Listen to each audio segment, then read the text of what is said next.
যখনই আমাদের কোনো পেরেশানি আছে, প্রথমে কোনো আলেমকে বলবো না, ইমামকে বলবো না, খতিবকে বলবো না, মাকে বলবো না, বাবাকে বলবো না, পীর সাহেবকে বলবো না। পেরেশানি আসছে, আমার নবী সর্বপ্রথম নামাজে দাঁড়াইছে। আমাদের প্রথম কাজ পেরেশানি আসার পর কি করা? ব্যাস। এরপর বলেন নামাজ আগে পড়েন 2 রাকাত নফল, অথবা যত রাকাত পারেন পড়েন। পড়ে আল্লাহরে বলার পর ইমাম সাহেবরে বলেন, খতিব সাহেবরে বলেন, মারে বলেন, বাবারে বলেন। প্রথমে বিষয়টা আল্লাহর সাথে শেয়ার করেন। সুবহানাল্লাহ। এটা আমাদের নবীজি আমাদেরকে শিখিয়ে দিয়েছেন। আমাদের নবীজি কোনো পেরেশানিতে পড়ছে তো সর্বপ্রথম নামাজ পড়ছে। আমি আপনাদের সবার কাছে জানতে চাই, বলেন আমাদের যেই কোনো পেরেশানি, ব্যবসায়ী পেরেশানি, মেয়েটা বিয়ে দিচ্ছে দেরি হচ্ছে, এই পেরেশানি, যেই কোনো পেরেশানি, বলেন সর্বপ্রথম আমরা কি করব? নামাজ পড়ব। আল্লাহ আমাদেরকে তৌফিক দান করেন। এ হলো 1 নাম্বার, নামাজ শান্তি। 2 নাম্বার, নামাজের উপকারিতা। নামাজ হলো আলো, নূর। কোন কালো মানুষ যদি নামাজ পড়ে আল্লাহ তাকে আলোকিত বানায় দেয়। আবার বলছি, কোন কালো মানুষ যদি নামাজ পড়ে আল্লাহ তাকে আলোকিত বানায় দেয়। সুন্দর মানুষ নামাজ পড়লে আল্লাহ তারে আরো সুন্দর বানায় দেয়। মুসলিম শরীফের 422 নম্বর হাদিস, ক্বালা রাসূলুল্লাহ সাল্লাল্লাহু আলাইহি ওয়াসাল্লাম, আল্লাহ নবী বলেন, আত-তুহুরু শাত্রুল ঈমান, পবিত্রতা ঈমানের অঙ্গ। ওয়ালহামদুলিল্লাহি তামলাউল মিজান, পড়েন আমার সাথে আলহামদুলিল্লাহ। এই যে আমরা যারা আলহামদুলিল্লাহ পড়লাম, আল্লাহ নবী বলেন তোমাদের প্রত্যেকের জন্য মিজানের পাল্লাটা নেকি দ্বারা পরিপূর্ণ হয়ে যায়। পড়েন তো আবার আলহামদুলিল্লাহ। এটা আমাদের নবীজি বলছেন, তুমি বিশ্বাস করেন যতবার বলবেন ততবার মিজানের পাল্লা আল্লাহ ভরে দেয়। এরপর নবী বলেন সুবহানাল্লাহ ওয়ালহামদুলিল্লাহি তামলাআনে মা বাইনাস সামাওয়াতি ওয়াল আরদ। এবার পড়েন সুবহানাল্লাহ আলহামদুলিল্লাহ, মানে দুইটা একসাথে। আগে পড়ছেন শুধু আলহামদুলিল্লাহ, এখন বললেন সুবহানাল্লাহ আলহামদুলিল্লাহ। আল্লাহ নবী বলেন তামলাআনে মা বাইনাস সামাওয়াতি ওয়াল আরদ, আসমান জমিনের মাঝে যেই জায়গাটা, এই জায়গা নেকি দ্বারা পরিপূর্ণ হয়ে যায়। এরপর আল্লাহ নবী বলেন সালাতু নূর, নামাজ হলো আলো। নামাজ এটা কেমন আলো? আল্লাহ বলেন ইয়াউমা তারাল মুমিনিনা ওয়াল মুমিনাতি ইয়াসআ নূরুহুম বাইনা আইদিহিম ওয়া বিআইমানিহিম। কিয়ামতের ময়দানে ঈমানদার নারী পুরুষকে আপনি দেখবেন, তারা যখন কিয়ামতের ময়দানে হাঁটে তাদের সামনে নূর, পিছনে নূর। হারিকেন যেমন ভাবে দেখেন, এই যে লাইট, মাঝখানে একটা আলো, অথবা হারিকেন মাঝখানে একটা আলো। কিয়ামতের ময়দানে ঈমানদার নারী পুরুষকে যখন দেখবেন, দেখার পর বুঝতে পারবেন সামনে আলো, পিছনে আলো, কমপ্লিট একটা নূরের প্যাকেটের মধ্যে ঈমানদার কিয়ামতের ময়দানে হেঁটে বেড়ায়। তাহলে এই আলো বাড়াইতে হবে কিভাবে? নামাজ। বলেন তো এই আলো বাড়াইতে হবে কিভাবে? নামাজ পড়ব তো নামাজ ইনশাআল্লাহ। আল্লাহ আমাদের সকলকে নামাজের মাধ্যমে আলোকিত জীবন গড়ার তৌফিক দান করেন। একটা কিতাব আছে নাম মুসনাদ আহমদ, হাদিসের কিতাব, 10 নম্বর খণ্ড 83 নম্বর পৃষ্ঠা। নবীজি 5 ওয়াক্ত নামাজের কথা আলোচনা করে বলেন, মান হাফাযা আলাইহা, যারা 5 ওয়াক্ত নামাজ নিয়মিত আদায় করবে। বলেন কয় ওয়াক্ত? ফজর সহ না ফজর ছাড়া? 5 ওয়াক্ত নামাজ যারা নিয়মিত আদায় করবে, 3টা পুরস্কার নবী বলেন। 1 নম্বর কানাত লাহু নূরা, এই ব্যক্তি দুনিয়াতেও আলোকিত হবে, কিয়ামতের ময়দানেও আলোকিত। 2 নম্বর বুরহানা, কিয়ামতের ময়দানে আমি আপনি যখন দাঁড়াবো, এই নামাজ আল্লাহর কাছে প্রমাণ হিসাবে উপস্থিত হয়ে যাবে। 3 নম্বর নাজাত ইয়াউমাল কিয়ামা, কিয়ামতের ময়দানে জাহান্নাম থেকে মুক্তির সনদ হিসাবে নামাজ আল্লাহর দরবারে দাঁড়িয়ে যায়। ভাই নামাজ ছাড়েন না, 1 ওয়াক্ত নামাজ ছাড়বেন না। আজকে আমাদের মাহফিল শোনার খুব আগ্রহ, কিন্তু নামাজ পড়ার এই পরিমাণ আগ্রহ আমাদের নাই। এবং এই জায়গায় আশাবাদী সবাই নামাজ পড়ছেন, কিন্তু যদি বলি কারা পড়েন নাই, তাও লোক পাওয়া যাবে, কিন্তু হাত তুলেন না। কিন্তু দেখেন আমাদের দেশে সবচাইতে যে জিনিসটার আগ্রহ কম, সেটা হলো যত কাজ আছে সব আমরা আগ্রহী। হুজুর মিষ্টি বিলান আগ্রহী আছি, জিলাপি বিলান আগ্রহী, বিরিয়ানি দেন আগ্রহী, সিন্নি দেন আগ্রহী, মাহফিল করেন আগ্রহী, মাহফিলে টাকা দিব আগ্রহী, শুধুমাত্র নামাজে দেখেন না। আল্লাহ আমাদের সকলকে নিয়মিত নামাজ পড়ার তৌফিক দান করেন। পানি দিও। তাহলে যে ব্যক্তি নামাজ আদায় করবে ওই ব্যক্তির জন্য নামাজ জাহান্নাম থেকে মুক্তির সনদ হয়ে যাবে। আল্লাহ আমাদের সকলকে নামাজ পড়ার তৌফিক দান করেন। 3 নাম্বার নামাজের উপকারিতা, এই কথাটা ভালোভাবে শোনেন। হাদিসের কিতাবের নাম সহিহুল জামে, হাদিস নাম্বার 2573 নাম্বার হাদিস। ক্বালা রাসূলুল্লাহ সাল্লাল্লাহু আলাইহি ওয়াসাল্লাম, আল্লাহ নবী বলেন, আউয়ালু মা ইউহাসাবু বিহিল আবদু ইয়াউমাল কিয়ামাতিস সালাহ। কিয়ামতের ময়দানে সর্বপ্রথম আপনার ইবাদতের মধ্যে নামাজের হিসাব হবে। আল্লাহ নবী বলেন, ফাইন সলাহাত, নামাজ যদি আপনার সঠিক হয়, সলাহা সাইরু আমালি, অন্যান্য আমলগুলা সঠিক। আবার বলছি, ওয়াইন ফাসাদাত, নামাজ যদি আপনার অশুদ্ধ হয়ে যায়, ফাসাদাত সাইরু আমালিহি, আপনার অন্যান্য আমল সব অশুদ্ধ বলে বিবেচিত হবে। কিয়ামতের ময়দানে আপনার সর্বপ্রথম হিসাব হবে নামাজের। ইবাদতের ক্ষেত্রে আপনার নামাজ যদি শুদ্ধ হয়, অন্যান্যগুলা একটু ভুল টুল থাকলেও আল্লাহ শুদ্ধ করে দিবেন। কিন্তু আপনার যদি নামাজই অশুদ্ধ হয়ে যায় কিয়ামতের মাঠে, না বান্দা নামাজ পড়তো না, দাবি করতো আমি নবীরে মহব্বত করি, 300 বার দুরূদ পড়ে ডেলি, কয়বার দুরূদ শরীফ পড়া ভালো না খারাপ? ভালো, কিন্তু নামাজ পড়ে না। উনি বলে যে আমি, আমার ভিতরে নবীর প্রেম আছে, কিন্তু নামাজ পড়ে না। তো এই লোক কিয়ামতের ময়দানে সর্বপ্রথম নামাজের হিসাব হবে। নামাজ যদি শুদ্ধ হয়, তার সব শুদ্ধ। আল্লাহ আমাদেরকে প্রতিনিয়ত 5 ওয়াক্ত নামাজ পড়ার তৌফিক দান করেন। নামাজ পড়বে নিয়মিত 5 ওয়াক্ত, আল্লাহ নিজ জিম্মায় তাকে জান্নাতে প্রবেশ করাবেন। দলিল আবু দাউদ শরীফ কিতাবের নাম, হাদিস নাম্বার 1420 নাম্বার হাদিস। ক্বালা রাসূলুল্লাহ সাল্লাল্লাহু আলাইহি ওয়াসাল্লাম, আল্লাহ নবী বলেন, খামসু সালাওয়াত কাতাবাহুন্নাল্লাহু আলাল ইবাদ, 5 ওয়াক্ত নামাজ বান্দাদের উপর আল্লাহ ফরজ করেছেন।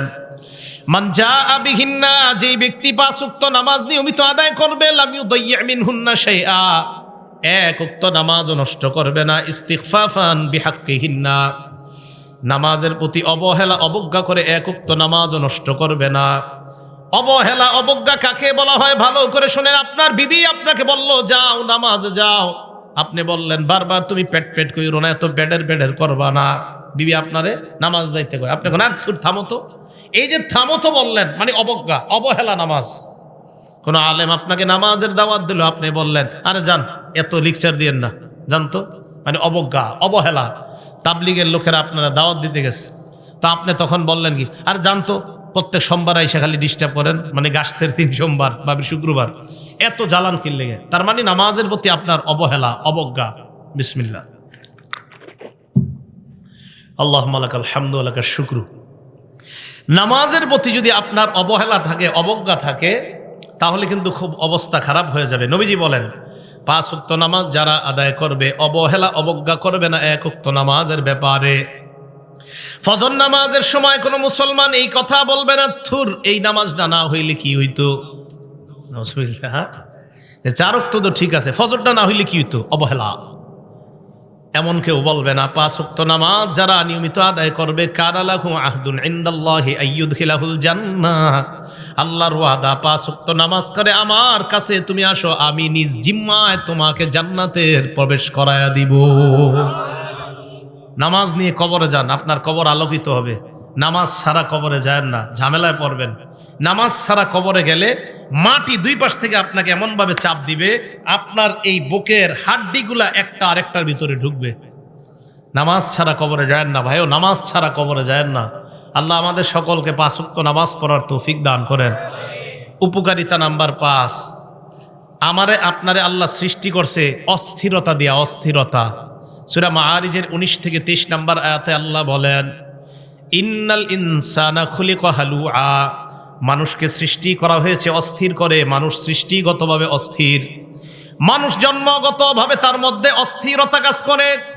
আল্লাহ পাক রব্বুল আলামিন বলেন, ইযা মাসসাহুশ শাররু ইযা মাসসাহুশ শাররু জাজুআ, মানুষকে যখন কোনো অকল্যাণ স্পর্শ করে, জাজুআ, মানুষ উৎকণ্ঠিত হয়ে পড়ে। খারাপ সময় আসছে আপনার, তখন আপনার কিছুই ভালো লাগে না। ওয়া ইযা মাসসাহুল খায়রু মানুআ, তাকে যদি কোনো কল্যাণ স্পর্শ করে, যদি টাকা পয়সা হয়ে যায়, 5-10 তালা বাড়ি হয়ে যায়, মানুআ, তখন কৃপণ হয়ে যায়, দিতে চায় না। টাকা পয়সা হয়ে গেলে দিতে চায় না। তবে দেখেন, অস্থির, 2 উৎকণ্ঠিত, 3 কৃপণ। আল্লাহ বলেন ইল্লাল মুসাল্লিন আল্লাযীনা আলা সালাতিহিম দাঈমুন, যারা নিয়মিত নামাজ আদায় করে তাদের মাঝে এই 3টা স্বভাব থাকবে না। নামাজি যদি টাকাওয়ালা হয়, নামাজি যদি অর্থওয়ালা হয়, নামাজি যদি টাকাওয়ালা কোটি কোটি টাকার মালিক হয়ে যায়, আল্লাহ বলেন তার মধ্যে অস্থিরতা কাজ করবে না, উৎকণ্ঠাভাব কাজ করবে না। যাকাত আদায় করলে কোনো ক্ষতি হওয়ার চিন্তা তার মধ্যে থাকবে না, কারণ সে নিয়মিত নামাজ পড়ে। নামাজ যে ব্যক্তি নিয়মিত পড়বে তার 1 কোটি টাকা যাকাত যদি আসে, সে চিন্তা করবে না যাকাত আসছে, আল্লাহ টাকা দিছে, 1 কোটি টাকা যাকাত আসছে, তো কি হয়েছে 1 কোটি আমি দিয়ে দিব। কে যে নিয়মিত নামাজ পড়বে তার মধ্যে এই পেরেশানিও আসবে না, 1 কোটি টাকা এটা নামাজের ভিতরে এটা আসবে না। আরে আমি তো এরকম মানুষ চিনি যিনি 5 কোটি 10 কোটি 1000 কোটি টাকা যাকাত দেয়, এমনও মানুষ আছে, তাদের মধ্যে এটা কাজই করে না। কেন? কেন? নামাজ পড়ে নিয়মিত, এই নামাজ তার অন্তরের মধ্যে এই জাতীয় চিন্তা আনায় না। 1 কোটি টাকা তুমি যাকাত দিয়ে দিবা, এই চিন্তা তার মাঝে আসে না। কেন? সে জানে যে আল্লাহ আমারে দিছে, যাকাত আসছে, দিয়ে দিব আমি, বাস, এটা টেনশনের কি আছে। তাহলে নামাজি ব্যক্তি অস্থিরতা কাজ করে না তার মধ্যে। আল্লাহ আমাদের সকলকে নিয়মিত নামাজ পড়ার তৌফিক দান করেন। 6 নাম্বার, ইন্নাস সালাতা তানহা আনিল ফাহশাই ওয়াল মুনকার, যে ব্যক্তি নামাজ নিয়মিত আদায় করে অশ্লীলতা অপছন্দনীয় কাজ থেকে নামাজ তাকে হেফাজত করে নেয়। এটা একটু বুঝেন। এই আয়াত নিয়ে সবার অভিযোগ আছে, বিশেষ করে যুবকদেরও, এলাকার অনেক মুরব্বীদের অভিযোগ আছে। সূরা আনকাবুতের 45 নম্বর আয়াতে আল্লাহ বলছে নিশ্চয়ই নামাজ অশ্লীলতা থেকে মুক্তি দেয়। মানুষের আয়াত নিয়ে অভিযোগ না, মানুষের অভিযোগ নিজেদেরকে নিয়ে, যে হুজুর আপনারা বলেন নামাজ নাকি অশ্লীল কাজ থেকে বাধা দেয়। কই আমার ছেলে তো ডেলি নামাজ পড়ে, এরপরেও তো সে ফিরতেছে না, বলে না? আমার ছেলে ডেলি নামাজ পড়ে, তারপরেও তো সে ফিরতেছে না। আপনার ছেলে নামাজ পড়ে ডেলি, জানেন আপনি? কয় না, ডেলি না পড়লেও জুমাটা পড়ে তো, 1 জুমা থেকে আরেক জুমা। তখন কথা কি হয়ে গেল? ফিরে গেল।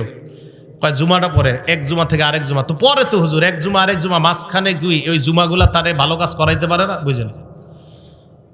কোনো মানুষ যদি নিয়মিত 5 ওয়াক্ত নামাজ পড়ে, ভালো করে 5 ওয়াক্ত নামাজ পড়তে অন্তত 1.5 ঘন্টা সময় লাগবে, মোটামুটি ভাবে যদি পড়েন 5 ওয়াক্ত নামাজ 1.5 ঘন্টা। আচ্ছা বলেন তো 6 দিনে 1.5 ঘন্টা করে হলে কয় ঘন্টা হয়? 9 ঘন্টা। 6 দিনে 9 ঘন্টা আপনি অশ্লীলতা থেকে মুক্ত আছেন, কারণ 9 ঘন্টা আপনি মসজিদে, ওই জায়গায় আপনি গুনাহ করবেন না, এই যে নামাজ আপনারে বাঁচাইতেছে। আচ্ছা আজকে এশার নামাজ আপনি পড়তে আসলেন, খুব মন দিয়ে শুনেন। 25 মিনিটে এশার নামাজটা বললেন, পড়ার পর গেট দিয়ে যখন আপনি বের হবেন, একজন মুরব্বী আপনাকে বলে ভাই একটু তালিমের মধ্যে বসো, বসার পর এরপর তুমি বের হবা।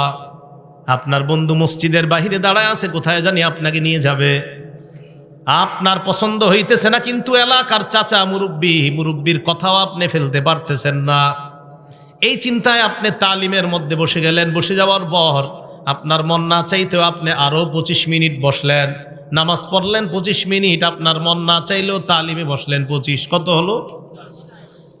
দরজা দিয়ে বের হওয়ার সময় ইমাম সাহেবের সাথে সাক্ষাৎ, আরে আব্দুর রহমান তুমি আজকে এতক্ষণ মসজিদে, কেমন আছো, কি অবস্থা? বন্ধু কিন্তু বাইরে দাঁড়ায় আছে, হুজুর ভালো তো। ইমাম সাহেব আরো 10 মিনিট নসিহত করছে, কয় ঘন্টা হয়ে গেল? এই 1 ঘন্টা কিন্তু আপনি চাইলেও গুনাহ করতে পারেন নাই। নামাজ আপনাকে অশ্লীলতা থেকে বাধা দেয়। আপনি নামাজ পড়েন, আপনি নিয়মিত পড়েন, কিভাবে যে আপনাকে বাধা দিবে আপনি চিন্তাও করতে পারবেন না। তাহলে বলেন তো, নামাজ যতক্ষণ আমরা মসজিদে আছি অন্তত ততক্ষণ তো একটা ছেলে মসজিদে তার মোবাইলে সিনেমা দেখবে না, নাটক দেখবে না, তার মানে নামাজ তাকে অশ্লীলতা থেকে বাধা দেয়। তাহলে আল্লাহ আমাদেরকে এইভাবে যদি নিয়মিত আমরা নামাজ পড়তে পারি, এক সময় দেখবেন এই নামাজ আমাদেরকে অপছন্দনীয় আর অশ্লীলতা থেকে বাধা দিতে দিতে আল্লাহর ওলির খাতায় আমাদের নাম আল্লাহ লিখে দিবেন। এই গেল 6 নাম্বার।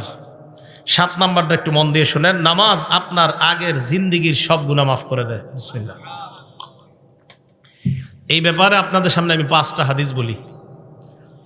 1 নাম্বার, মুসলিম শরীফের 428 নাম্বার হাদিস।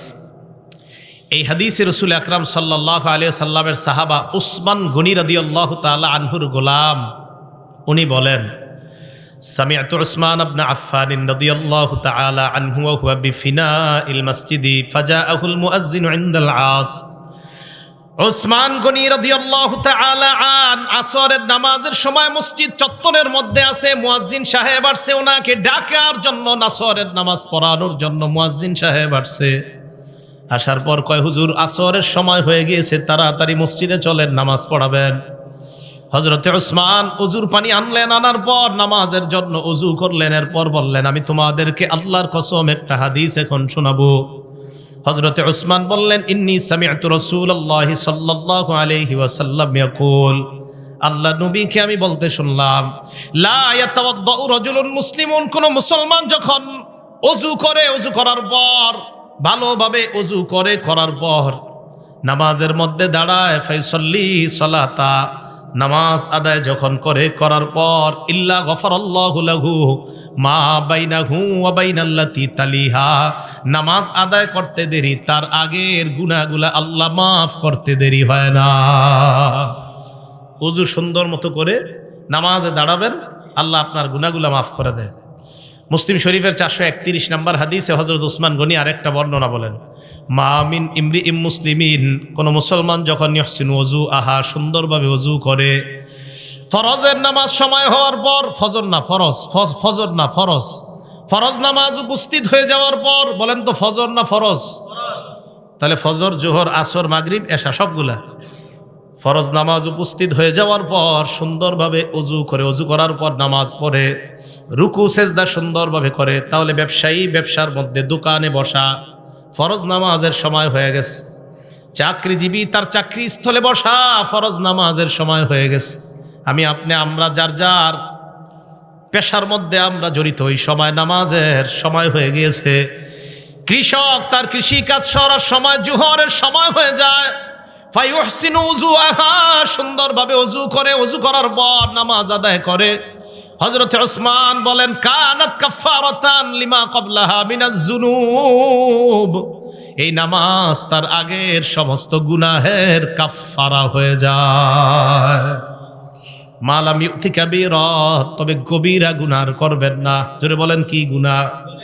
আরো জোরে। কবিরা গুনাহ চিনেন নি কারে কয়?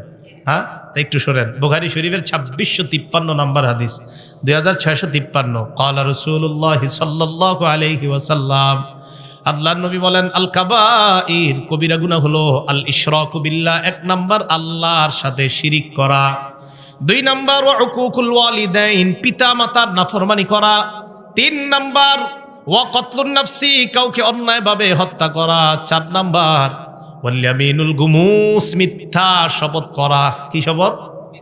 মিথ্যা শপথ কারে কয় বুঝেননি?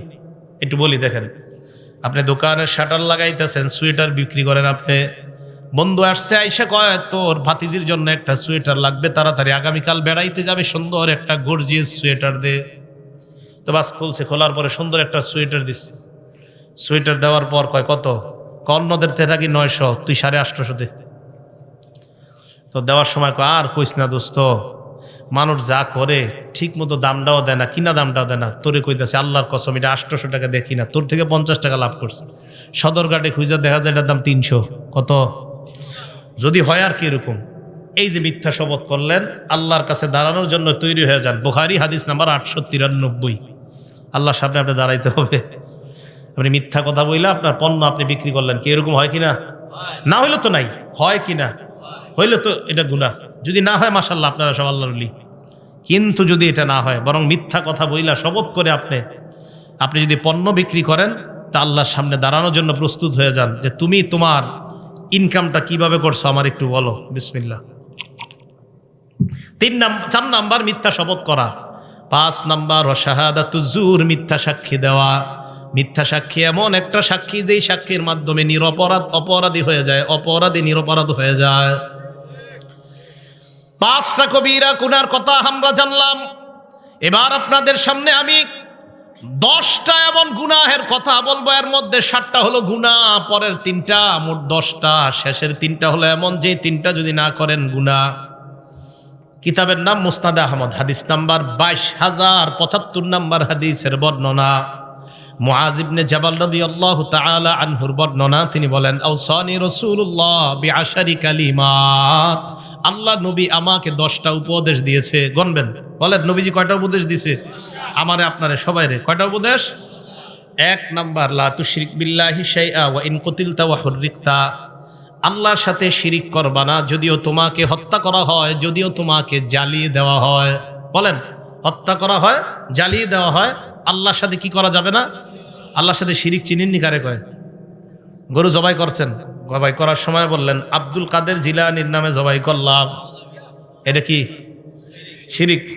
গরু জবাই করার সময় বললেন মুহাম্মাদুর রাসূলুল্লাহ সাল্লাল্লাহু আলাইহি ওয়াসাল্লামের নামে জবাই করলাম, শিরিক। কি বলেন তো? শিরিক। যেই শিরিক করে তার উপরে আল্লাহ পাক রব্বুল আলামিন অভিশাপ দেয়। মুসলিম শরীফ হাদিস নাম্বার 5018 নাম্বার হাদিস। এই হাদিসে রাসূল আকরাম সাল্লাল্লাহু আলাইহি সাল্লাম বলেন, লানাল্লাহ মান লাআনা ওয়ালিদা, ওই ব্যক্তিকে আল্লাহ অভিশাপ দেয় যেই ব্যক্তি তার মা বাবারে অভিশাপ দেয়। কোন সন্তান যদি তার বাবাকে বলে আপনার মতো বাবা না হইলে আমার অনেক ভালো হইতো, এই ছেলেরে আল্লাহ অভিশাপ দেয়। কোন ছেলে যদি তার মাকে বলে তুমি আমার মা না হইয়া অন্য কেউ মা হইলে ভালো হইতো, এই সন্তানকে আল্লাহ অভিশাপ দেয়। আসেনি এমন সন্তান?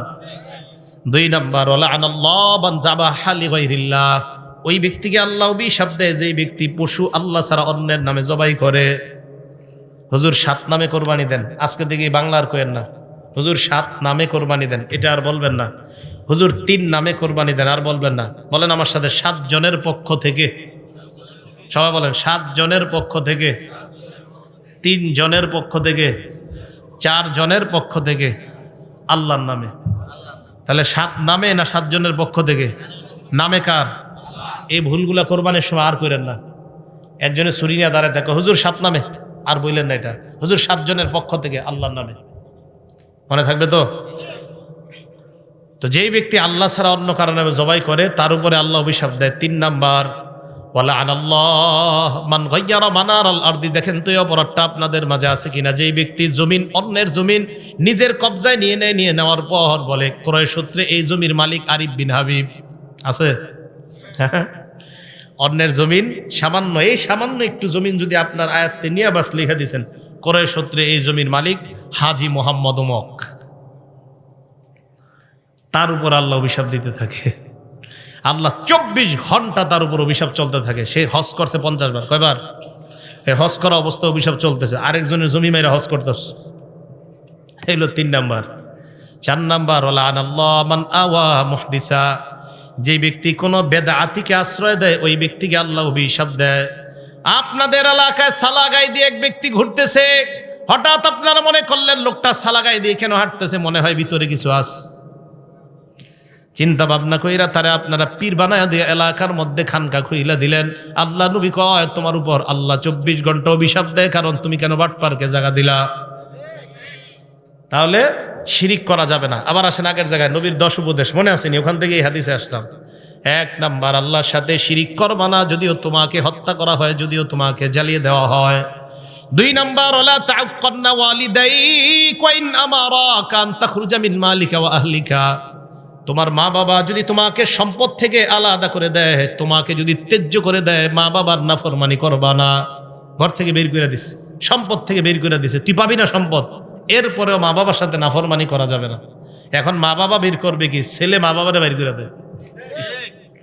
2 নাম্বার, তোমার মা বাবা যদি তোমাকে সম্পদ থেকে বের করে দেয়, ত্যায্য করে দেয়, তাও তুমি তোমার মা বাবার কি করবা না? নাফরমানি করবা না। 3 নাম্বার, এই 3 নাম্বারটা শুনেন, ওয়ালা তাতরুকান্না সালাতান মাকতুবাতান মুতাআম্মিদা, বলেন ইচ্ছাকৃতভাবে, বলেন 1 ওয়াক্ত ফরজ নামাজ ছেড়ে দিবা না। নবীজি বলেন ইচ্ছাকৃতভাবে 1 ওয়াক্ত ফরজ নামাজ ছেড়ে দিবা না। ফাইন্না মান তারাকা সালাতান মাকতুবাতান মুতাআম্মিদান, কেউ যদি 1 ওয়াক্ত ফরজ নামাজ ইচ্ছাকৃতভাবে ছেড়ে দেয়, ফাকাদ বারিআত মিনহু জিম্মাতুল্লাহ, আল্লাহর জিম্মা তার থেকে উঠে যায়, ওই বান্দার দায়িত্ব আর আল্লাহ নেয় না। যা তোর যা মন চায় কর। 1 ওয়াক্ত ফরজ নামাজ যদি কেউ, সবাই মন দিয়ে শোনেন, 1 ওয়াক্ত ফরজ নামাজ যদি কেউ ইচ্ছাকৃতভাবে ছেড়ে দেয়, তার থেকে আল্লাহ জিম্মা উঠায় নেয়, তোমার যা মন চায় করো, আমি তোমার দায়িত্ব নিচ্ছি না। ভাই কথাটা খুব খুব খুব কঠিন কথা। বালিশে মাথা লাগায় চিন্তা করেন, 1 ওয়াক্ত নামাজ ইচ্ছাকৃতভাবে ছেড়ে দিলে আল্লাহ কষ্ট পায় আপনার উপর, আল্লাহ রাগান্বিত হয়। যা তোর যা মন চায় কর, তুমি দুনিয়ার সব পারলা, আর আমার জন্য নামাজটা পড়ার সময় তোমার যত অজুহাত, আমার কাপড় ঠিক নাই, আমার এই কাজ আছে, সেই কাজ আছে। মুসলমান দুনিয়ার সব করতে পারে, নামাজের সময় হাজারো অজুহাত দাঁড় করায়। তো নবীজি বলছেন 1 ওয়াক্ত নামাজ যদি কেউ ইচ্ছাকৃতভাবে ছেড়ে দেয়, তার থেকে আল্লাহর যে একটা দায়িত্ব আছে এই বান্দার জন্য উঠে যায়। তো যা মন চায় কর। তাহলে 3 নাম্বার, ওয়াদা করা যায় এক ওয়াক্ত নামাজ ইচ্ছাকৃতভাবে স্বেচ্ছায় স্বজ্ঞানে আর ছাড়বো না ইনশাআল্লাহ। আল্লাহ কবুল করেন। 4 নাম্বার, আল্লাহ নবী বলেন ওয়ালা তাশরাবান্না খামরা, মদ পান করবা না, গাঁজা খাইবা না, চিপায় চুপায় ইয়াবা টানবা না। কি টানবা না? ইয়াবা, গাঁজা। চিপা চুপায় বৈশা গাঁজা টানা যাবে না, ইয়াবা টানা যাবে না, মদ পান করা যাবে না। ফাইন্নাহু রাসু কুল্লি ফাহিশা, মাদক সমস্ত অশ্লীলতার দরজা খুলে দেয়। 5 নাম্বার, ইয়াকা ওয়াল মাসিয়া, গুনাহ থেকে বাঁচো, নাফরমানি থেকে বাঁচো। ফাইন্না বিল মাসিয়াতি হাল্লা সাখাতুল্লাহ, নাফরমানির মাধ্যমে আল্লাহর গজব দুনিয়াতে নেমে আসে। নাফরমানির কারণে আল্লাহর গজব দুনিয়াতে আসে। আমাদের বাংলাদেশের লোকেরা কি কয় জানেননি? আল্লাহ আপনি করোনা না, আরো বেশি কিছু দেন, এরপরে আমরা নাফরমানি ছাড়বো না। আরো ভয়ঙ্কর কিছু দেন, আপনি যা মন চায় দেন, নাফরমানি ছাড়বো না। এর প্রমাণ এই গজবের পরেও আমাদের দেশে কিভাবে কোন দেশের নর্তুকি আইনা নাচানো হয়, যে আরো বড় গজব দেন, আপনি আরো বড় গজব দেন, সমস্যা নাই আল্লাহ, সমস্যা নেই। আর গজব যে আরো বড় আসবে, এটা আবু দাউদ শরীফের 4019 নাম্বার হাদিসে নবী বলে দিছে, গজব আরো আসবে, অপেক্ষা করেন। হ্যাঁ বলছি, নবীজি বলছেন, আবু দাউদের 4019 নাম্বার হাদিস, ইবনে মাজা, আবু দাউদ না, ইবনে মাজার 4019 নাম্বার হাদিসে নবী বলছে গজব আরো আসবে আমাদের দেশে, অপেক্ষা করতে হবে আমাদের। কি নবীজি বলছে, কোন দেশের মধ্যে যখন মানুষ ঘোষণা দিয়ে অশ্লীলতা করে, কি দিয়ে? ঘোষণা দিয়ে, প্রকাশ্যে ঘোষণা দিয়ে যখন অশ্লীলতা করবে কোন দেশের মানুষ, ওই দেশে ওয়াল আউজাউল্লাতী লাম তাকুন মাযাত ফি আসলাফিহিমুল্লাযীনা মাযাও, এমন এমন গজব আসবে যেই গজবের নাম অতীতের মানুষ কখনো শুনে নাই। করোনার নাম মানুষ শুনে নাই, ওমিক্রনের নাম মানুষ শুনে নাই, সিডর আইলা নাইলার নাম মানুষ শুনে নাই। তাহলে একের পরে এক নামে, এমন নামে গজব আসবে যে নাম আগে দুনিয়াতে ছিল না। এজন্য দেখেন করোনার কারণে কত কোটি কোটি মানুষ বেকার হয়ে গেল। এরপরে কিভাবে এমন গজবের কাজ করা হয় যে কাজের কারণে গজব আসে। আমি তো মনে করেছিলাম করোনার পরে আমাদের দেশের 90% মানুষ মনে হয় নামাজি হয়ে যাবে, তাদের ধ্যান ধারণা সব পাল্টায় যাবে, কিন্তু না, গজবের ইলেকট্রনিক মিডিয়া আমাদের এই যুব সমাজ সহ পুরা বাংলাদেশ সহ গোটা দুনিয়াটাকে ধ্বংসের ধার প্রান্তে নিয়ে গেছে। যে গজব আরো দেও আল্লাহ, সমস্যা নাই, আরো অপরাধ করবো আমরা, তুমি দেও যেমন চায়। মানুষের ভাবসাব এমন অপরাধের। ওয়াইয়াকা ওয়াল মাসিয়া, 5 নাম্বার নবীজি উপদেশ দিলেন, নাফরমানি কইরো না, নাফরমানির কারণে আল্লাহর গজব আসে। মুসনাদে আহমদ একটা কিতাবের নাম, এই কিতাবের 26,638 নাম্বার হাদিসে নবীজি বলছেন, ইজা জহারাতিল মাআসি ফি কওমিন, কোন এলাকায় যখন নাফরমানি ব্যাপকভাবে হবে, আম্মাহুমুল্লাহু বিআযাবিন মিন ইনদিহি, ওই এলাকার ভালো খারাপ সবার উপর আল্লাহ গজব দিবে। ভালো খারাপ সবার উপর। সাহাবারা কয়, হুজুর ভালো মানুষের উপর কেন দিবে? নবীজি বলেন, গজব আসবে যখন ভালো খারাপ দেখবে না, সবার উপর আসবে গজব। করোনায় ভালো মানুষ মারা গেছে না? ভালো মানুষও মারা গেছে, তাহলে গজব আসবে সবার উপর। নবীজি বলেন, কিয়ামতের ময়দানে ভালো মানুষগুলাকে আল্লাহ আলাদা করে জান্নাত দিয়ে দিবেন। তো বলতেছিলাম 5 নাম্বার উপদেশ, নাফরমানি থেকে বাঁচো। 6 নাম্বার, ওয়া ইয়্যাকা ওয়াল ফিরার মিনাজ যাহফি ওয়া ইন হালাকান নাস, জিহাদের ময়দানে সবাই যদি ধ্বংস হয়ে যায়, তুমি জিহাদের ময়দান থেকে পলায়ন করবা না। 7 নাম্বার, ইদা আসাবান নাস মাউতুন, কোন এলাকার মধ্যে যদি মহামারী লেগে যায়, ওয়া আনতা ফীহিম ফাসবুত, ওই এলাকার মধ্যে যদি তুমি থাকো, ওই এলাকা থেকে পালাবা না, ওই এলাকার মধ্যে তুমি অবস্থান করো। কোন এলাকায় মহামারী লাগছে, ওই এলাকা থেকে তুমি পালায়ও না, সেখানেই থাকো। বিসমিল্লাহ। বিশ্ব স্বাস্থ্য সংস্থা ঘোষণা দিল, সারা পৃথিবীতে লকডাউন দিল, আর বলল কি, যে যেখানে আছে সেখান থেকে যেন বের না হয়। এটা বিশ্ব স্বাস্থ্য সংস্থার ঘোষণা কিছুদিন আগে। আমাদের নবী 1500 বছর আগে বলে দিছে এই ঘোষণা। তার মানে মুসলমানদের পক্ষ থেকে আমরা দাবি জানাই, ও অমুসলমান সম্প্রদায় যারা আছেন, পুরা পৃথিবীতে এই ঘোষণা আপনারাও মেনে নেন। আমাদের নবী মানুষদের মধ্যে সবচেয়ে শ্রেষ্ঠ গবেষক ছিলেন। না হয় কিভাবে বলে দিলেন, যেই দেশে মহামারী লাগবে সেখানেই থাকো, সেখান থেকে বের হয়েও না। বিশ্ব স্বাস্থ্য সংস্থা এখন কইছে, আমাদের নবী 1500 বছর আগে কইছে। 7 নাম্বার, যেখানে মহামারী লাগে সেখানে থাকো, বের হয়েও না। 8, 9, 10 নাম্বারটা মন দিয়ে শুনেন সব অভিভাবকরা। 8 নাম্বার, ওয়া আনফিক আলা ইয়ালিকা মিন তাওলিকা, তুমি তোমার সামর্থ্য অনুযায়ী, সাধ্য অনুযায়ী পরিবারের উপর খরচ করবা। বেতন আপনার 15,000, আপনার সন্তান আপনার কাছে একটা মোবাইল চেয়েছে, মোবাইলের দাম 20,000। বেতন কত? মোবাইলের দাম কত? 20,000। পরিবারে চালাবেন কিভাবে? এই সন্তান ওই বাবারে তখন সুদ নামক গুনাহে লিপ্ত করে। ওই বাবা তখন ছেলের দিকে তাকায় বাধ্য হইয়া ব্যাংক থেকে সুদ আনে। কি করবে? ছেলে কয় মোবাইল যদি না দাও আমি পড়াশোনা করব না। কি কথাগুলো ঠিক না? তো সাধ্য অনুযায়ী তুমি তোমার পরিবারের উপর খরচ করো, এটা হলো 8 নাম্বার। 9 নাম্বার, ওয়ালা তারফা আনহুম আসাকা আদাবা, তোমার পরিবারের উপর থেকে তুমি শাসনের লাঠি উঠাইবা না। পরিবারের উপর শাসনের লাঠি মানে আপনার বিবি যেন আপনাকে ভয়, এই ব্যাপারে যেন ভয় পায়, আমার স্বামী দুনিয়ার মধ্যে সবচাইতে ভালো, আমার স্বামীর মতো হাস্যোজ্জ্বল মানুষ নাই। তবে আপনার বিবি যেন অন্য মহিলাদেরকে এই কথা বলতে পারে, আমার স্বামী দুনিয়ার সব কিছুর সাথে আপোষ করতে রাজি, নামাজের সাথে আমার স্বামী কোনো আপোষ করবে না। নামাজ যদি না পড়ি আমার স্বামীর চাইতে কালো চেহারা আর কারো হবে না। বিবি আপনাকে নিয়ে যেন এটা বলতে পারে যে আমার স্বামী সব ছাড় দিবে, আমাকে বলবে একটু হাসি ঠাট্টা সব মানবে, কিন্তু নামাজ পড়বো না, আমার স্বামী আমার এই ছাড় দিবে না। এই ভয় প্রত্যেক বিবির মধ্যে যেন আপনার ব্যাপারে থাকে, এটা শাসনের লাঠি। আপনার ছেলে মেয়েগুলা যেন ফজরের সময় কয়, এই তাড়াতাড়ি ওঠ, আব্বা কিন্তু লাঠি নিয়ে আসতেছে, এই আব্বা রাগ হয়ে যাবে, আরে আব্বা গালি দিবে, বকা দিবে। দেখেন এখন আমাদের মাঝে না এই শ্রদ্ধাগুলো আর নাই। হ্যাঁ, আগে আমরা দেখেন ওনারা আপনারা যারা আছেন 10 বছর আগেও 15 বছর আগেও আপনার বয়স যদিও 25-30, একটা ভয় কাজ করতো, এই আরে আব্বা রাগ করতেছে, ওঠ তাড়াতাড়ি ওঠ, ফজরের নামাজে চল। তার মানে বাবার প্রতি সন্তানদের একটা ভয়, এটা শ্রদ্ধা থেকে এই ভয়টা কাজ করতো। আমেরিকার বিশাল বড় লোক হয়ে যাওয়ার পরেও সন্তান বাবার সামনে যখন আসতো একদম বিড়ালের মতো নিচে দিয়ে তাকায় দেয়, কারণ আমার সামনে যিনি উনি আমার বাবা, আমি তার সন্তান। এই শ্রদ্ধাবোধগুলা নাই। জানেন কেন নাই? এই মিডিয়া, এই মোবাইল আমাদের বাবা আর সন্তানের এই শ্রদ্ধার সম্পর্ক নষ্ট করে দিচ্ছে। কেন জানেন?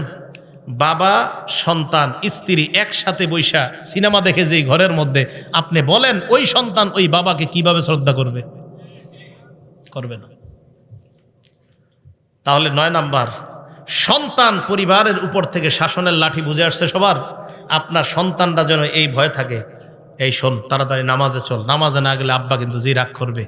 এই ভয় সন্তানদের মাঝে থাকাটা, এটা হলো শাসনের লাঠি। 10 নাম্বার, ওয়া আখিফুম ফিল্লাহি আজ্জা ওয়া জাল, তোমার পরিবারকে তুমি সব সময় আল্লাহর ব্যাপারে ভয় দেখাও। পরিবার যেন গুনাহ দিকে ধাবিত না হয়। তাদেরকে বলো মরণের পর 2টা ঠিকানা, একটা হলো জান্নাত আর একটা হলো জাহান্নাম।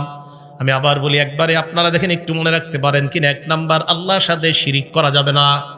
2 নাম্বার, মা বাবার সাথে নাফরমানি করা যাবে না। 3 নাম্বার, ফরজ নামাজ ইচ্ছাকৃতভাবে ছেড়ে দেওয়া যাবে না। 4 নাম্বার, মাদক পান করা যাবে না। 5 নাম্বার, আল্লাহর নাফরমানি করা যাবে না। 6 নাম্বার, জিহাদ যদি কখনো ফরজ হয়ে যায় জিহাদের ময়দান থেকে পলায়ন করা যাবে না। 7 নাম্বার, মহামারী কবলিত এলাকায় থাকলে ওই এলাকা থেকে পলায়ন করা যাবে না। 8 নাম্বার, সাধ্য অনুযায়ী পরিবারের উপর খরচ করা। 9 নাম্বার, পরিবারের উপর থেকে শাসনের লাঠি না উঠানো। 10 নাম্বার, পরিবারকে আল্লাহর ব্যাপারে ভয় দেখানো। পারলে ঘরে টানায় রাখবেন, এগুলা কাজে লাগবে। আমাদের নবীজির উপদেশ তো খুব কাজে লাগবে। দেখবেন খুব কাজে লাগবে যে আমাদের নবীর উপদেশ এগুলা, তখন আপনার ভিতরে একটা শ্রদ্ধা কাজ করে। আমি আরিফ বিন হাবিবের উপদেশ না, এগুলা নবীজির উপদেশ। এগুলো রাসূল আকরাম সাল্লাল্লাহু আলাইহি সাল্লাম আমাদেরকে বলছেন। বলেন দামি কথাগুলা না? আল্লাহ আমাদেরকে আমল করার তৌফিক দান করেন। বলেন তো কোত্থেকে আসছে এই জায়গায়? মুসলিম শরীফে 431 নাম্বার হাদিস, যে হাদিসে হযরত উসমান বলছে নামাজ পড়লে সব মাফ, কবিরা গুনাহ করা যাবে না। এইখান থেকে এই কবিরা গুনাহগুলা জানলাম আমরা। মুসলিম শরীফের 440 নাম্বার হাদিস। এই হাদিসে রাসূল আকরাম সাল্লাল্লাহু আলাইহি সাল্লাম বলেন, as-salawatul khams, 5 ওয়াক্ত নামাজ। ফজর পড়ছেন, জোহর পড়ছেন, আসর পড়ছেন, মাগরিব পড়ছেন, এশা। দেখেন নামাজ ফাঁকা, নামাজ ফাঁকা। মাঝখানে আপনার কিছু ভুলভ্রান্তি হয়ে গেছে, পরের নামাজটা পড়ার কারণে আগের গুনাহগুলা মাফ। বুঝে আসছে না সবার? এবার আল্লাহ নবী বলেন, ওয়াল জুমআতু ইলাল জুমআ, এক জুমা থেকে আরেক জুমা, মাঝখানে তুমি সালাত আদায় করছো, সব করছো, এরপরেও কিছু গুনাহ তোমার রয়ে গেছে, এখনো মাফ হয় নাই। 5 ওয়াক্ত নামাজও পড়ছেন, সব করছেন। এরপরে আল্লাহ কয় ঠিক আছে তো এখনো তোর সুযোগ, জুমার নামাজটা আদায় করলেন, আগের ওই নামাজও পড়ছেন, সব করছেন, এরপরেও কিছু গুনাহ এখন আটকায় আছে। আল্লাহ নবী বলেন জুমা পড়লা, আগের গুনাহগুলা মাফ। করতে করতে আপনার বছর শেষ হয়ে গেছে, রমাদান উইলা রমাদান, এক রমজান থেকে আরেক রমজান এসে গেছে, মাঝখানে আপনি নামাজ ছাড়েন নাই, জুমাও ছাড়েন নাই, সব আপনি করছেন, এরপরে আপনার কিছু অপরাধ এখনো জুইলাস। নামাজ পড়ছেন, অপরাধ তো অনেক মাফ হয়েছে, জুমা পড়ছেন মাফ হয়েছে, কিন্তু এখনো কিছু আছে। আল্লাহ নবী কয় রমজান মাস পাইলা সুন্দরভাবে রমজান আদায় করো, আগের 1 বছরের সব মাফ। মুকাফফিরাতুন মা বাইনাহুন্না, আগের যা আছে সব মাফ। রমজানটা সুন্দরভাবে কাটানোর তৌফিক দান করেন। মুসলিম শরীফের 1409 নম্বর হাদিস। এই হাদিসে রাসূল আকরাম সাল্লাল্লাহু আলাইহি সাল্লাম বলেন, মাসালুস সালাওয়াতিল খামসি কামাসালি নাহরিন জারিন গামরিন আলা বাবি আহাদিকুম ইয়াগতাসিলু ফীহি কুল্লা ইয়াউমিন 5 মাররাত। তোমাদের কারো বাড়ির দরজার সামনে একটা পুকুর আছে, প্রবাহিত পুকুর, প্রবাহমান একটা নদী আছে। এই নদীর মধ্যে তুমি 5 বার গোসল করলা অথবা ওযু করলা। বলেন তো আমরা যদি আমাদের ঘরের সামনে একটা নদীর মধ্যে 5 বার গোসল করি, শরীরে ময়লা থাকবে? নবী বলেন 5 ওয়াক্ত সালাত তুমি আদায় করে নাও, তোমার জিন্দেগীর গুনাহগুলা ওই ময়লার মতো আল্লাহ ধুয়ে মুছে সাফ করে দেয়। আচ্ছা, আরেকটা বর্ণনা আপনাদের শোনাই। নাম ফাতহুল বারি, 4 নম্বর খণ্ড, 344 নম্বর পৃষ্ঠা। তবে এই ফাতহুল বারির লেখকের নাম ইবনে রজব। আব্দুল্লাহ ইবনে মাসউদ রাদিয়াল্লাহু তাআলা আনহু বলেন, তাহতারিকুনা, গুনাহের আগুনে তোমরা জ্বলতেছো। ফাইদা সাল্লাইতুমুল ফাজরা, ফজর নামাজ যখন তুমি পড়লা, গসালাতহা, তোমার জিন্দেগীর এই গুনাহ নামক ছাইগুলা ফজরের নামাজ ধুয়ে মুছে সাফ করে দেয়। সাফ। এবার কি করে দেখেন, সুম্মা তানামুনা, এরপর তোমরা ঘুমাইবা। ঘুমানোর পর ফালা ইউক্তাবু আলাইকুম হাত্তা তাস্তাইফিজুন, ঘুমানোর পর তোমরা ফজর নামাজের আগ পর্যন্ত ঘুমাইলা। উঠার পর ফজরের সালাত আদায় করলা, আর তোমার আমল নামায় কোনো গুনাহ লেখা হয় না। কেন লেখা হয় না জানুনি? তুমি এশা পড়লা, উইঠা আবার ফজর পড়লা, মাঝখানে ঘুমাইলা, এই ঘুমের মধ্যে তুমি কাটাইলা, আল্লাহ তোমাকে ইবাদতের মধ্যে গণ্য করে নেয়। এটা জানেননি আপনারা? ফজর নামাজ যদি জামাতে পড়তে পারেন তাহলে তো আরো ঘটনা। কি এশার নামাজ জামাতে পড়ছেন, ফজর নামাজও জামাতে পড়ছেন। বলেন এশা কিসে পড়ছেন? জামাতে। ফজরও ক্বালা রাসূলুল্লাহ সাল্লাল্লাহু আলাইহি ওয়াসাল্লাম, আল্লাহ নবী বলেন, মান সাল্লাল ফাজরা মান সাল্লাল ইশা আবি জামাআ, কোন ব্যক্তি যদি এশার নামাজ জামাতের সাথে আদায় করে, আদায় করার পর ওই ব্যক্তি ঘুমাইলো, আল্লাহ নবী বলেন ফাকান্নামা ক্বামা নিসফাল লাইল। হাত উঠানো দরকার নাই। আজকে যারা যারা এশার নামাজ জামাতের সাথে আদায় করছেন, আপনারা একটু পরে ঘুমায় যাবেন। আল্লাহ নবী কয় এশার নামাজ জামাতে আদায় করছেন, অর্ধেক রাত দাঁড়ায় দাঁড়ায় ইবাদত করলে যেই সওয়াব, আপনি ঘুমের মধ্যে ওই সওয়াব পেয়ে যাবেন। এরপর আপনি উঠা ফজরের নামাজ জামাতে আদায় করলেন, বলেন ইনশাআল্লাহ। আগামীকাল যদি আপনারা সবাই ফজরের নামাজটা জামাতে আদায় করেন, নবী বলেন ফাকাদ নামাজ সাল্লাল লাইলা কুল্লাহ, সারা রাত নামাজের সওয়াব পেয়ে যাবেন। মুসলিম শরীফের হাদিস, 1377 নম্বর হাদিস। তাহলে নামাজ যদি আমরা পড়ি, এশা পড়ে যদি ঘুমাই, আর উঠা যদি ফজর পড়ি, বলেন ঘুম ও ইবাদতে গণ্য করে নিবেন কে? আল্লাহ। কি পড়বো তো ইনশাআল্লাহ। তাহলে 7 নাম্বার, নামাজ পড়লে গুনাহ মাফ করে দেয় আল্লাহ। 8 নাম্বার, নামাজ পড়লে আমার আপনার মর্যাদা আল্লাহ বাড়ায় দেয়। মুসলিম শরীফের 480 নম্বর হাদিস। নবীজির গোলাম সাওবান রাদিয়াল্লাহু তাআলা আনহুর কাছে এক ব্যক্তি আসছে। আসার পর প্রশ্ন করলেন, আমাকে এমন একটা আমলের ব্যাপারে বলো যে আমলটা করলে আমাকে আল্লাহ জান্নাত দিবেন। 3 বার এই প্রশ্ন করছে। 3 বার এই প্রশ্ন করার পর নবীজির গোলাম বললেন, সালতু আন যালিকান নবিয়্য সাল্লাল্লাহু আলাইহি ওয়াসাল্লাম, আমি আল্লাহ নবীকে এই প্রশ্নটা করেছিলাম, মর্যাদা কিভাবে বাড়ে। নবীজি জবাব দিলেন, আলাইকা বিকাসরাতিস সুজুদ, তুমি বেশি বেশি সিজদা দিবা। নামাজ যত পড়বা তত তোমার সিজদা হবে। ফাইন্নাকা লা তাসজুদু লিল্লাহি সাজদা, আপনি যখন একটা সিজদা দেন, ইল্লা রাফাকাল্লাহু বিহা দারাজা, এই এক সিজদায় আপনার মর্যাদা বেড়ে যায়। আবার সিজদা দিলেন আপনার গুনাহ মাফ হয়ে যায়। এক সিজদা দিলে মর্যাদাও বাড়ে, গুনাহ মাফ হয়। আরেক সিজদা দিবেন, আবার মর্যাদা বাড়ে, আবার গুনাহ মাফ হয়। এবার আপনাদের কাছে আমি জানতে চাই, নবীর কাছাকাছি জান্নাতে কারা থাকতে চান? আসলে থাকতে চান? হাত নামান। এটা হলো 9 নম্বর উপকারিতা। নামাজ পড়লে নবীর কাছে থাকতে পারবেন। দলিল মুসলিম শরীফের 481 নম্বর হাদিস। নবীজির সাহাবা নাম মনে রাখবেন, রবিআ ইবনে কাব। বলেন কি নাম? রবিআ ইবনে কাব বলেন, কুনতু আবি তুমা রাসূলিল্লাহি সাল্লাল্লাহু আলাইহি ওয়াসাল্লাম, আল্লাহ নবীর সাথে আমি রাত্রি যাপন করলাম। রাতের বেলা আল্লাহ নবীর অজুর পানি আমি এনে দিলাম, আর নবীর প্রয়োজনীয় জিনিসগুলো আমি এনে দিলাম। নবীকে আমি অজুর পানি দেওয়ার পর আল্লাহ নবী আমাকে বললেন, সাল, এই মি আমার কাছে কিছু চাও।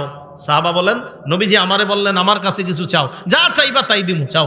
সুবহানাল্লাহ। আচ্ছা, আমি আর আপনি হইলে কি চাইতাম বলেন তো? আপনাদের কথা কি, আমি হইলে মনে করতাম যে একটা বাড়ি টাড়ির ব্যবস্থা করে দেন, এরকমই। দেখেন আমাদের নবীজি সাহাবা কত বুদ্ধিমান, উনি বললেন ইয়া রাসূলুল্লাহ ইন্নী আসআলুকা মুরাফাকাতাকা ফিল জান্নাহ, আমি জান্নাতে আপনার সাথে থাকতে চাই। এই তুমি কি কও? কয় যে এটাই চাই। নবীজি কয় আওয়া গায়রা যালিকা, এছাড়া আর কিছু চাও না? কয় না, এটাই চাই, আমি জান্নাতে আপনার সাথে থাকতে চাই। নবীজি বললেন ফাআইন্নী আলা নাফসিকা বিকাসরাতিস সুজুদ, তাহলে বেশি বেশি সিজদা করো, নামাজ পড়ো, যত বেশি নামাজ পড়বা জান্নাতে আমার তত কাছে থাকবা। তাহলে আশেক রাসূল পাওয়া গেল। নামাজ পড়লে আশেক রাসূল, নামাজ বেশি পড়লে তাকে আশেক রাসূল বলা হবে। আবার বলছি, যে যত বেশি নামাজ পড়বে সে তত বেশি নবীকে মহব্বত করবে। যে যত বেশি নামাজ পড়বে সে দাবি করতে পারবে আমি তত বেশি আশেক রাসূল। আর যে নামাজ পড়বে না, নামাজ না পড়ে শুধুমাত্র লাফায় আর চিল্লা চিল্লি করে আর দাবি করে আমি নবীকে মহব্বত করি, সে আশেক রাসূল না আশেকে শয়তান। নামাজ পড়তে হবে, নামাজ ছাড়া যাবে না। আপনি চিন্তা করেন, একদিনও নামাজ পড়ে না, বছরে একটা অনুষ্ঠান করে লাফায় আর আমার ভিতরে নবীর প্রেম আছে। আরে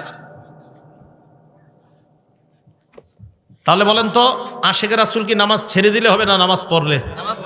নবীজির কাছে থাকা যাবে নামাজ ছাড়লে না পড়লে? আমি এটা যে মানি, আমার মন চাই এই হাদিসটা আমি পুরো বাংলাদেশের ঘরে ঘরে গিয়ে বলি যে নামাজ পড়লে আশেক রাসূল হয়, নামাজ না পড়লে হয় না। এই যে নবী বলছেন, মুসলিম শরীফের 481 নম্বর হাদিসে নবী বলছেন যে তুমি যত সেজদা করবা জান্নাতে আমার তত কাছে থাকবা। আমি আপনি বলতেছি না, নবীর প্রেম যত থাকবে তত জান্নাতে, নামাজ পড়ি আর না পড়ি নাউজুবিল্লাহ। আমার নবী কয় না, যত বেশি নামাজ পড়বা তত বেশি তোমার মাঝে আমার মহব্বত পয়দা হবে আর তুমি তত কাছে আমার জান্নাতে থাকবে। নবী বলে একটা, আমি আপনি স্লোগান দিয়ে আর একটা, কিভাবে হবে? এগুলো 9 নম্বর কথা, নামাজের উপকারিতা। যত বেশি নামাজ তত নবীর কাছে জান্নাতে। 10 নম্বর, আপনারা আজকে এশার নামাজে হাইটা হাইটা মসজিদে গেছেন কারা? দেখি এইবার হাত তোলেন, সমস্যা নেই। হাইটা হাইটা গেছেন না মসজিদে? হাত নামান।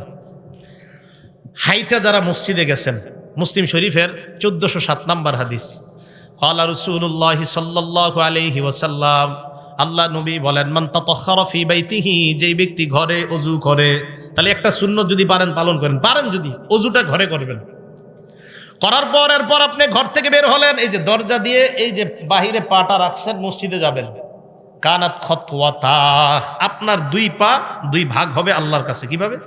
প্রথম আপনি পাটা রাখলেন, তাহুত্তু খতিআ, পা রাখার সাথে সাথে আপনার গুনাহ মাফ। এরপর আল উখরা তারফাউ দরজা, আরেকটা পা রাখলেন, আপনার মর্যাদা বাড়ছে।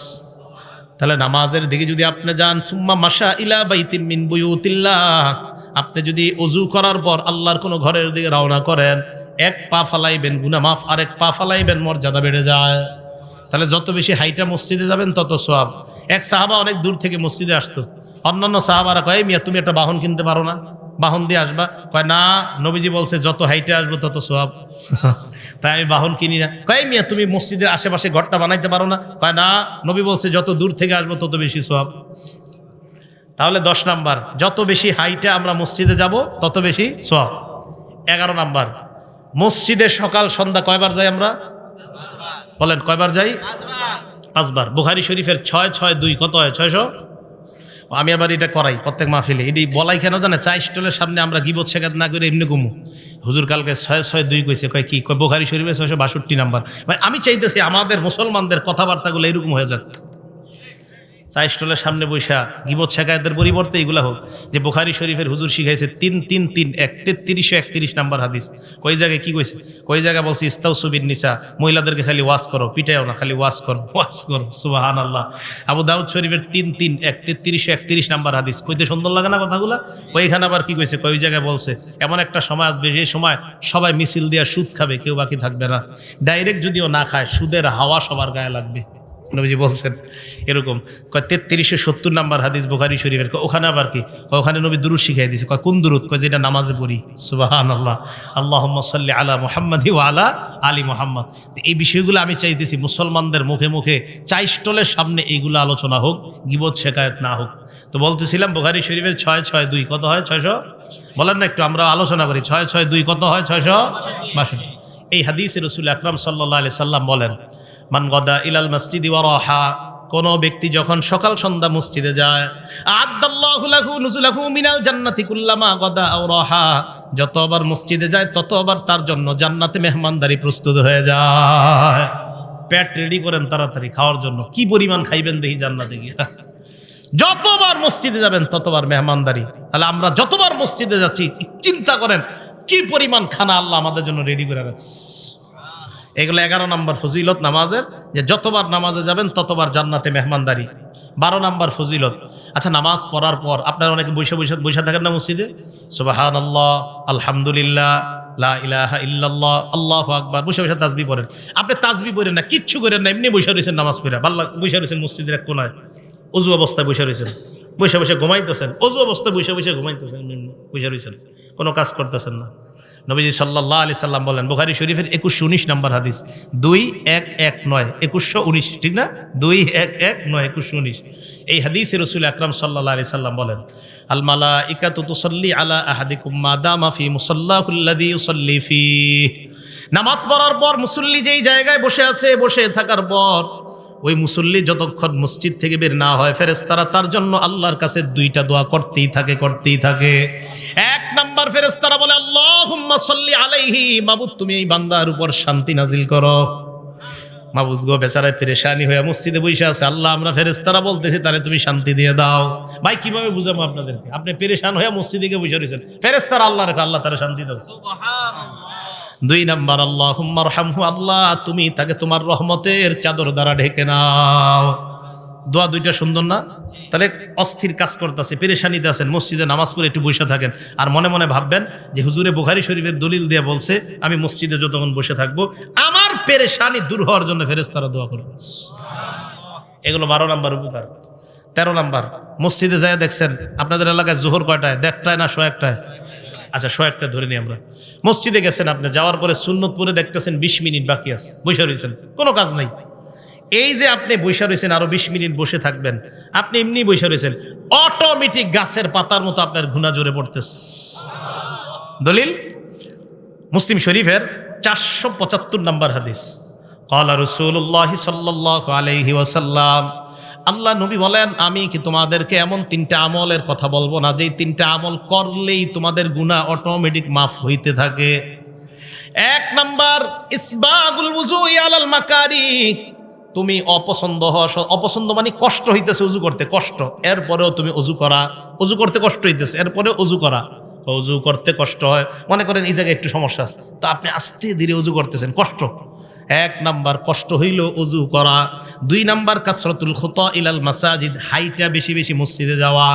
3 নাম্বার, ইন্তিজারুস সালাতি বাদাস সালাহ, নামাজের অপেক্ষায় বসে থাকা। এই 3টা আমল তোমরা করতেছো, গাছের পাতার মতো গুনাহ জড়ে পড়ে যায়। এই জায়গায় গাছের পাতা শব্দটা নাই, এখানে আসছে গুনাহ জড়ে পড়ে। আরেক হাদিসে আসছে নবীজি সাল্লাল্লাহু আলাইহি সাল্লাম বের হইতেছে, সাহাবা তাকায় রইছে, তো মাথায় লাইগা গাছের পাতা ঝরে পড়তেছে, তাকায় রইছে। নবীজি বলেন, কি ব্যাপার, আশ্চর্য হইতেছো, গাছের পাতা পড়তেছে? এই গাছের পাতাগুলা যেইভাবে পড়ে নামাজ পড়বা, এইভাবে তোমার গুনাহগুলা ঝরে পড়ে যায়। তাহলে 13 নাম্বার আমরা জানলাম, মসজিদে গিয়া অপেক্ষা করলেও কোনো লস নাই। কিন্তু আপনারা কি করেন জানেন? 1:01টার সময় যদি 1:16 বাজে যায় অথবা 17, ইমাম সাহেব আসে না, সবাই একসাথে মিছিল দিয়া, হুজুর আসে না কেন? হুজুর আসে না কেন? এখন থেকে আর এটা করবেন না। কেন? যে হুজুর আসতে 2 মিনিট দেরি হইলে আমার লাভ, 2 মিনিট আরো গুনাহ ঝরবে। ঠিক আছে না? এই গেল 13। 14 নাম্বার, আবু দাউদ শরীফের 558 নম্বর হাদিস, নবীজি সাল্লাল্লাহু আলাইহি সাল্লাম বলেন, ঘর থেকে যারা উজু করে বের হয়ে মসজিদে আসবেন, আসার পর নামাজে দাঁড়াইলেন, আজরুহু কাজরিল হাজিল মুহরিম, ইহরাম বাঁধা অবস্থায় হাজী সাহেব হজ করলে যে সওয়াব, আপনি ওই সওয়াব পাবেন। নামাজে গেলে আপনি দেখেন কত পরিমাণ সওয়াব, হজের সওয়াব, নামাজে গেলে গুনাহ মাফের সওয়াব, নামাজে গেলে মর্যাদা বাড়ার সওয়াব, নামাজে গেলে নবীর কাছে জান্নাতে থাকার ফজিলত। আর কি চান? মানুষ বুঝে না, মানুষ দুনিয়ার সব করে নামাজ ছাড়া। বিশ্বাস করেন আমাদের সব সুন্দর নামাজ ছাড়া। আমরা যারা নামাজ পড়িও নামাজটা সুন্দর হয় না আমাদের। আমি আপনাদেরকে বলছি বুখারী শরীফের 757 নম্বর হাদিস দিয়া, নামাজটা যেন খুব ধীর স্থিরতার সাথে সুন্দরভাবে হয়। হবে না ইনশাআল্লাহ? অনেক সময় হয়ে গেল। 15 নাম্বার উপকারিতা, এটা কিতাব আছে আল জামিউস সগীর বা সহিহুল জামে 445 নাম্বার হাদিস। এই হাদিসে আসছে, দেখেন কি মজার হাদিস। আপনারা যারা মসজিদে নামাজ পড়তে যান, যাওয়ার পর এরপরে বাসায় ফিরে আসার আগ পর্যন্ত কানাফিস সালাতি হাত্তা ইয়ারজিআ, বাসায় ফিরে আসার আগ পর্যন্ত ওই ব্যক্তি নামাজে থাকলে যে সওয়াব, বাসায় যাওয়ার আগ পর্যন্ত অন্য গুনাহ করেন না, এদিক সেদিক টিভিতে দাঁড়ায়েন না, নামাজে গেছেন আবার বাসায় চলে গেছেন, আল্লাহ আপনাকে বাসায় যাওয়ার আগ পর্যন্ত সওয়াব দিতেই থাকে। লস আছে নাই? আল্লাহ পাক রব্বুল আলামিন যে কথাগুলো শুনলাম বললাম আমাদেরকে আমল করার তৌফিক দান করেন। আপনারা কম মানুষ হওয়া সত্ত্বেও আমি আলোচনা অনেক বেশি করছি, অথচ আমি অনেক মানুষের মাঝেও 65 মিনিটের বেশি আলোচনা করি না, কিন্তু কেন জানি করে ফেলছি। আল্লাহ পাক রব্বুল আলামিন আমাদের সকলকে যা শুনলাম বললাম, ভাইও আমরা নামাজি হয়ে যাই। আজকে একজন নামাজি হয়ে যান, মানুষ কম বেশি কোনো ব্যাপার না, একজন নামাজি হয়ে যান, মাহফিল কবুল, মাহফিল কবুল হয়ে যাবে। নামাজি হয়ে যান, মাহফিল কবুল। নামাজি হয়ে গেলে মাহফিল কবুল। 1 লক্ষ মাহফিলের মাঝে শ্রোতা, 1 লক্ষের মাঝে যদি 5 জন নামাজি নতুন করে হয়, ওই মাহফিল কবুল। কিন্তু 1 লক্ষ মানুষ হয়ে যদি একটা মানুষও নামাজি না হয়, একটা মানুষ নতুন করে যদি সুদ না ছাড়ে, একটা মানুষ যদি ওই মাহফিল হেদায়েত না হয়, তো বলেন সে মাহফিলের কি মূল্যটা থাকে? এজন্য ভাই, এই মাদ্রাসা কর্তৃপক্ষ মাহফিলের আয়োজনটা করছে, অন্তত আপনারা যে মাহফিলের আয়োজন কেন এই নিয়তে আয়োজন করা হয়, মানুষ যেন হেদায়েতি কিছু কথা শোনে। আমি আমার আমলের জন্য আপনাদেরকে কিছু কথা বললাম। আমি নামাজের ওয়াজটা যখন আমার নিজের মধ্যে বেশি প্রয়োজন, তখন নামাজের ওয়াজ করা। আমরা যারা সফর করি, সফরের মাঝে দেখা যায় আমাদের নামাজ একটু দেরি হয়ে যায়, কষ্ট লাগে, আহারে অনেক সময় জেমে পড়ে থাকার কারণে তখন দেখা যায় জামাতে নামাজ পড়া হয় না। কত নিয়ত করছি আজকে এশার নামাজটা জামাতে পড়বো, বিশ্বাস করেন এক জায়গায় দাঁড়াইছি, দাঁড়ানোর পর দেখলাম নামাজটা শেষ হয়ে গেছে। এরপরে আসলাম আপনাদের ওইদিকে একটা মসজিদ, ওখানেও দিকে নামাজ শেষ। আরেক জায়গায় থামাইলাম, ওখানেও নামাজ শেষ। ভাবলাম 15তে জামাত, গিয়ে দেখি না ওই জায়গায় জামাত হয়ে গেছে 8টায়। আরেক জায়গায় ভাবলাম 15তে জামাত, এখানে এসে দেখি না ওখানে 8টায় হয়ে গেছে।